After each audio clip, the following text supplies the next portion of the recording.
Folytatódott a fideszes luxizás, megrendezték Európa legdrágább tűzi játékát. Lehet, hogy csak bizonyítani akarták, hogy mi vagyunk Európa legnagyobbjai. Lehet, hogy Schmidt Mária elmondja majd, hogy Németország még mindig csak a tábortűznél tart. Egy biztos, a költségvetésből nem jön ki, mert hatalmas mínuszban vagyunk mi.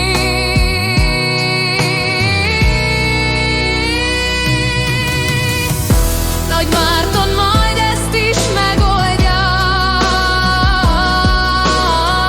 magyar embernek ne legyen ezzel gondja.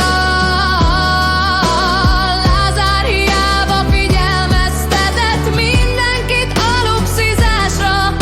Lehet, hogy most ő is ment a Karmelita terasszára.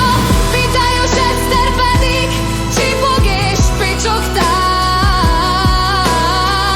hogy most az önkormányzatok után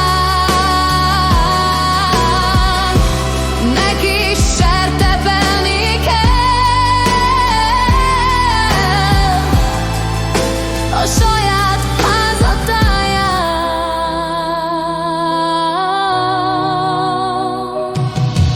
Ezt a napot pihenésre szántam, de felébredtem, mert puffogtatást hallottam. Félkomában hirtelen nem tudtam, hogy az oroszok támadtak-e meg minket is, vagy mi van.